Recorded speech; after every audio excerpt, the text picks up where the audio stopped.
নমস্কার, আমি ফাল্গুনি। আজ জ্ঞানবৃক্ষের অধিবেশনে ধর্ম পিপাসুদের একটি বিশিষ্ট ধর্মস্থান আদি শঙ্করাচার্য কথিত চারধামের একটি জগন্নাথ ধাম, যা উড়িষ্যার পুরীতে অবস্থিত, তার মাহাত্ম্য বিশেষ করে এই কলিযুগে, তাই নিয়ে আলোচনা করব। সনাতন ধর্মে 4টি যুগের কথা বলা হয়েছে, এটা আপনারা জানেন। সেগুলি হলো সত্যযুগ, ত্রেতাযুগ, দাপর যুগ ও কলিযুগ। যে 4টি ধামের কথা বলা আছে তার অবস্থান উত্তরাখণ্ড বদ্রীনাথে, যা সত্যযুগে ঈশ্বর প্রাপ্তির বিশেষ সুযোগ ছিল। ঠিক সেই রকম রামেশ্বরম ত্রেতাযুগে ও দ্বারকা ধাম দাপর যুগে ঈশ্বর প্রাপ্তির সুযোগ ছিল। এ দুটি মন্দির দক্ষিণ ভারতে ও উত্তর ভারতে অবস্থিত। দাপর যুগে ভগবান শ্রীকৃষ্ণ অবতার রূপে পৃথিবীতে এসেছিলেন। এখন কলিযুগে জগন্নাথ ধামই ঈশ্বর প্রাপ্তির একটি সহজ স্থান। এই যুগের শেষে সৃষ্টিচক্রের অবসান ঘটবে, যা ঘটেছে বহুবার। তবে ঈশ্বর কলিযুগ থেকে সত্যযুগের মধ্যে একটা ছোট সময়, যাকে সঙ্গম যুগ বলা হয়, দিয়েছেন তার ভক্তের জন্য, যখন ঈশ্বর সাধনার ফল দ্রুত পেতে পারেন ভক্তরা। সুতরাং এই সময়ে ভক্তদের একটা সুবর্ণ সুযোগ। তারা জগন্নাথ ধাম ভ্রমণ করুন আর বিধিমতো পুজো করুন। এটা জানতে হবে যে সঙ্গম যুগে ঈশ্বর প্রাপ্তি সহজেই সম্ভব, যেটা অন্য যুগে সম্ভব ছিল না। সুতরাং যারা জগন্নাথ ধাম ভ্রমণ করে বিধিমতো পূজা ও মন্ত্র উচ্চারণ করেছেন, তাদের সুযোগ বেশি, যদি তারা এরপর মৃত্যু অবধি এই দেহে ধর্মাচরণ করেন। সোজা ভাষায় সব কাজ ও ঈশ্বর নির্দিষ্ট কাজ হৃদয়ে এর মধ্যে গেঁথে দৈবিক গুণধারী মানুষ হয়ে যদি আপনি করেন, তাহলে ভালো সুযোগের অধিকারী হবেন।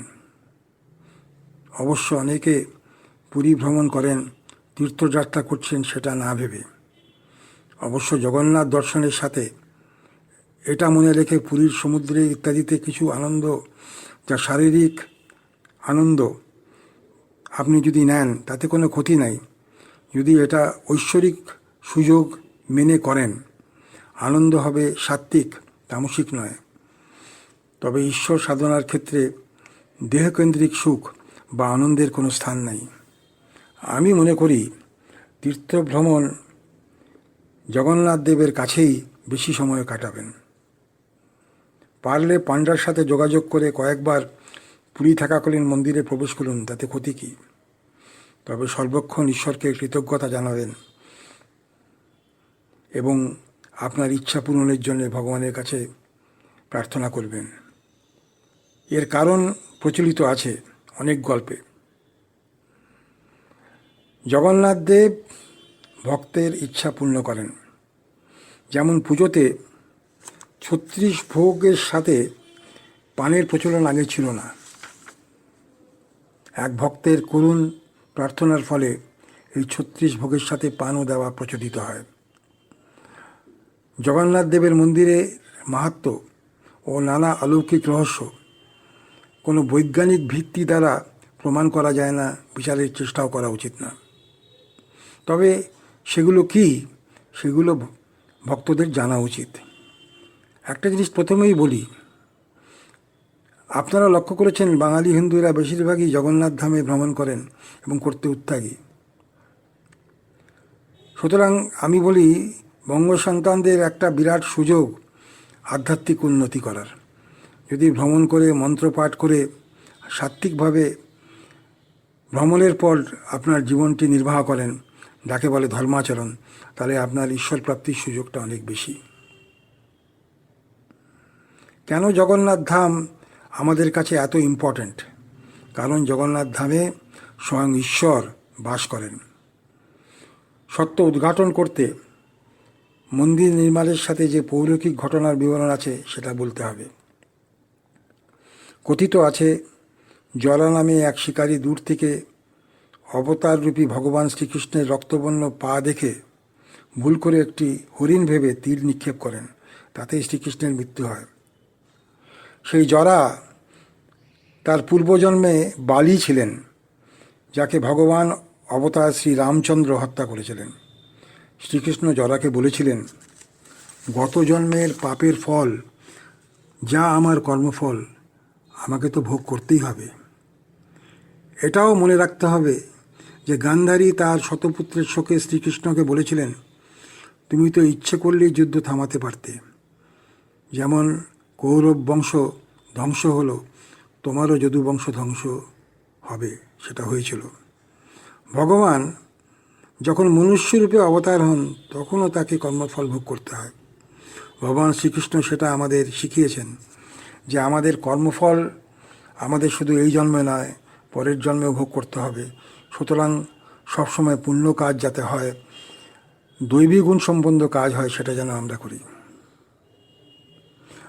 ভক্তদের মনে রাখতেই হবে যে কর্মফল ভোগ করতেই হবে।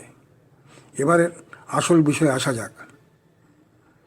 দেহত্যাগের পর শ্রীকৃষ্ণ অন্তিম সংস্কার করতে হলো আগুনের ধ্বংস করে, মাটিতে না পুঁতে। আগুনে সব ধ্বংস হলো, কিন্তু হাড়টা জ্বলল না। তখন তার সতীর্থরা সেই হাড়কে একটি কাঠের ভেলায় ভাসিয়ে দিলেন, যেটা পুরীর সমুদ্রের কূলে ভেসে এলো। কালক্রমে জগন্নাথ মন্দিরের বিগ্রহ নির্মাণের সময় এটা জগন্নাথের বিগ্রহে ঢোকানো হলো। এটা এখনও আছে এবং প্রতি 8, 12 বা 19 বছর অন্তর অন্তর এই নিম কাঠের নতুন বিগ্রহে নবকলেবর এই নামে পুনঃস্থাপিত হয়।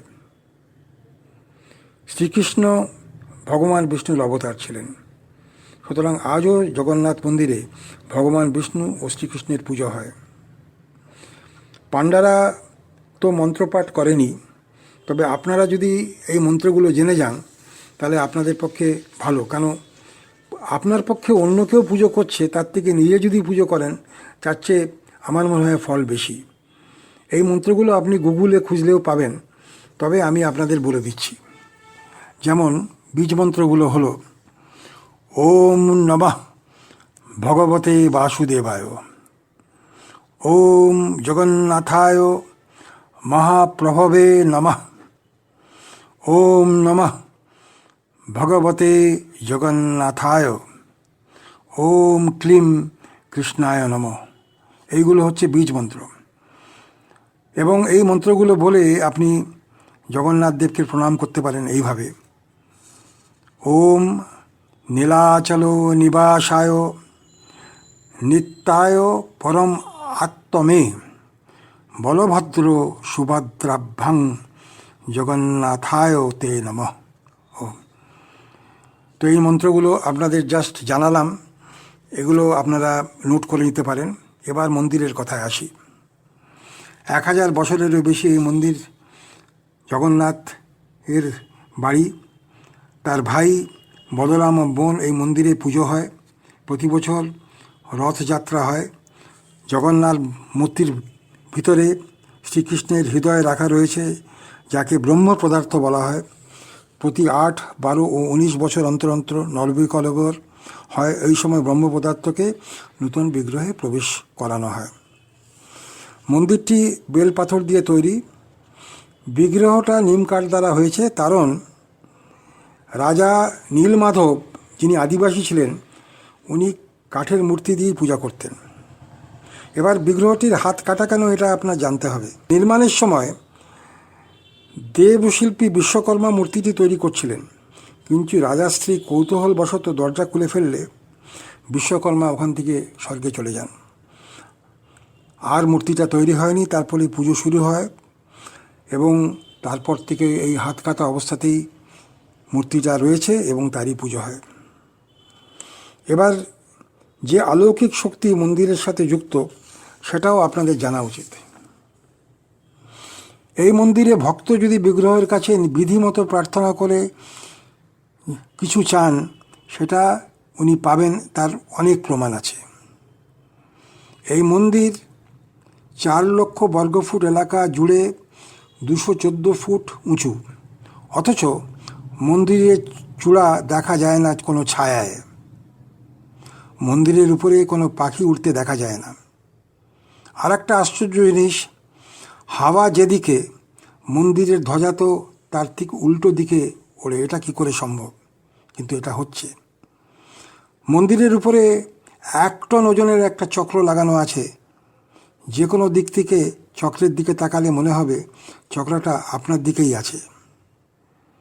নবকলেবরের সময় যে নিম কাঠা আনা হয়, কাঠুরে 21 দিন গোপনে সেই কাঠটা সংগ্রহ করে, অন্য কেউ জানে না।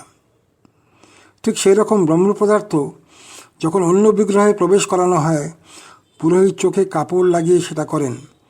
যদি ভুলক্রমে সেটা দেখে ফেলেন, তার অনিষ্ট হয়, তিনি অন্ধ হয়ে যেতে পারেন, তার মৃত্যুও হতে পারে।